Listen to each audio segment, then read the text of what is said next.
Chabahar തുറമുഖം വികസിപ്പിക്കുന്നതിനുള്ള ഉഭയകക്ഷി കരാറുകൾ ശക്തമാക്കാൻ ഇന്ത്യയും ഇറാനും. ചാബഹാർ തുറമുഖത്തിന്റെ വികസനത്തിനും ഇറാനുമായുള്ള സഹകരണം പ്രോത്സാഹിപ്പിക്കുന്നതിനുള്ള നടപടികളിലും തങ്ങൾ പൂർണ്ണ സജ്ജരാണെന്ന് ഇന്ത്യൻ വിദേശകാര്യമന്ത്രി എസ് ജയശങ്കർ പറഞ്ഞു. ദീർഘകാലത്തേക്ക് ഇറാനുമായി രാഷ്ട്രീയവും നയതന്ത്രപരവുമായ സഹകരണം കരാറുകളിൽ ഏർപ്പെടാനും എസ് ജയശങ്കർ താൽപര്യം പ്രകടിപ്പിച്ചു. ടെഹ്റാനിൽ ഇറാൻ പ്രസിഡന്റ് ഇബ്രാഹിം റൈസിയുമായുള്ള കൂടിക്കാഴ്ചയിലാണ് ഇന്ത്യൻ വിദേശകാര്യമന്ത്രിയുടെ പ്രതികരണം. ഒമാൻ ഉൾക്കടലിനോട് ചേർന്ന് അഫ്ഗാനിസ്ഥാൻ, ഇറാൻ, മധ്യേഷ്യൻ രാജ്യങ്ങൾ എന്നിവയുമായുള്ള വ്യാപാരം വിപുലീകരിക്കുന്നതിനായി ഇറാന്റെ തെക്ക് കിഴക്കൻ തീരത്താണ് ഇന്ത്യ ചാബഹാറിന്റെ ഒരു ഭാഗം വികസിപ്പിക്കാൻ പദ്ധതിയിടുന്നത്. അതേസമയം കരാറുകളുമായി ബന്ധപ്പെട്ട നടപടികൾ വേഗത്തിലാക്കണമെന്നും പദ്ധതി നടപ്പിലാക്കുന്നതിൽ കാലതാമസം വരുത്തരുതെന്നും ഇറാൻ പ്രസിഡന്റ് ഇബ്രാഹിം റൈസി നിർദ്ദേശിച്ചു. ടെഹ്റാനിൽ ഇന്ത്യൻ വിദേശകാര്യമന്ത്രി എസ് ജയശങ്കറുമായുള്ള കൂടിക്കാഴ്ചയിലാണ് റൈസി ഈ ആവശ്യം ഉന്നയിച്ചത്. ഇറാനും ഇന്ത്യയും തമ്മിലുള്ള സൗഹാർദ്ദ രാഷ്ട്രീയം, സമ്പദ് വ്യവസ്ഥ, ശാസ്ത്രം, സാങ്കേതിക വിദ്യ, ഗതാഗതം, ഊർജ്ജം എന്നിവയുൾപ്പെടെ വിവിധ മേഖലകളിലേക്ക് വ്യാപിപ്പിക്കണമെന്നും റൈസി ചൂണ്ടിക്കാട്ടി.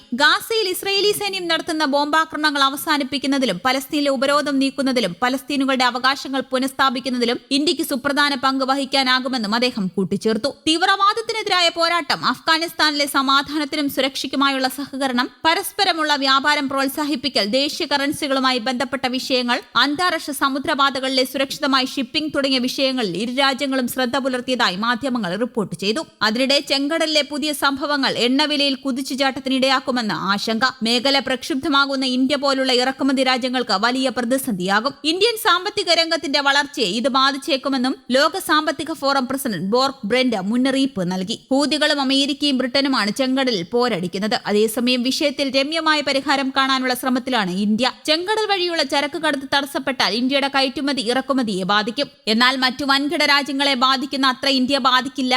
ഇന്ന് വിദേശകാര്യമന്ത്രി എസ് ജയശങ്കർ ഇറാനിലെത്തുമ്പോൾ വിഷയം ചർച്ച ചെയ്യുമെന്നാണ് വിവരം. ചെങ്കടലിലെ പ്രശ്നങ്ങൾ പ്രധാനമായും ബാധിക്കുക ഇസ്രയേലിനെയും യൂറോപ്പിനെയും ആഫ്രിക്കയുമാണ്. ഹൂതികൾ ലക്ഷ്യമിടുന്നത് ഇസ്രയേലിനെയാണ്. എന്നാൽ പ്രമുഖ കപ്പൽ കമ്പനികൾ ഇതുവഴിയുള്ള സർവീസ് നിർത്തിയത് ചരക്ക് കടത്തിനെ ബാധിച്ചു. മാത്രമല്ല, കപ്പലുകൾ കണ്ടെയ്നറുകളുടെ ഇൻഷുറൻസ് തുക ഉയർത്തിയതും ചെലവ് വർദ്ധിപ്പിച്ചിട്ടുണ്ട്. ചെങ്കടൽ പാത ഒഴിവാക്കി യാത്ര ചെയ്യുക എന്നത് കപ്പൽ കമ്പനികൾക്ക് വളരെ ചിലവേറിയതാണ്. ചെങ്കടൽ പാത അടഞ്ഞാൽ സൂയിസ് കനാൽ വഴിയും അടയും. ഇതാകട്ടെ യൂറോപ്പിനെ വലിയ പ്രതിസന്ധിയിലേക്ക് നയിക്കും. സൂയിസ് കനാൽ വഴി ഇന്ത്യയുടെ നിരവധി ചരക്ക് കപ്പലുകൾ യാത്ര ചെയ്യുന്നതാണ്. ഇതിനെല്ലാം പുറമെയാണ് ഈ പ്രതിസന്ധി കാരണം എണ്ണവില വർദ്ധിക്കുമെന്ന ആശങ്ക. ഇന്ത്യ ഉൾപ്പെടെയുള്ള എണ്ണ ഇറക്കുമതി രാജ്യങ്ങൾ $10 മുതൽ $20 വരെ അധികം നൽകേണ്ടി വന്നേക്കും. ബാരലിന് ഇത്രയും വർധന വരുന്നത് നിലവിലെ സാഹചര്യത്തിൽ ഇന്ത്യയുടെ സാമ്പത്തിക ഭദ്രതയ്ക്ക് ഇളക്കം തട്ടിക്കും. ഇക്കാര്യം മുൻകൂട്ടി കണ്ടാൽ ഇന്ത്യൻ ഇറാനിൽ വിഷയം ചർച്ചയാകുന്നത്. ഹൂതികളെ പിന്തിരിപ്പിക്കാൻ കഴിയുന്ന ഏക രാജ്യം ഇറാനാണ്. അതേസമയം ഇന്ത്യക്ക് എണ്ണവില കുറച്ചു നൽകാമെന്ന് സൗദി അറേബ്യ സമ്മതിച്ചിട്ടുമുണ്ട്. ഫെബ്രുവരിയിൽ എണ്ണവില കുറച്ചു കിട്ടും. ഈ സാഹചര്യത്തിൽ കൂടുതൽ എണ്ണ സൗദിയിൽ നിന്ന് ഇന്ത്യ ഇറക്കിയേക്കും. പ്രത്യേകിച്ച് റഷ്യയുടെ എണ്ണയ്ക്ക് വില കുറയാത്ത സാഹചര്യത്തിൽ. News desk Kerala Kaumudi.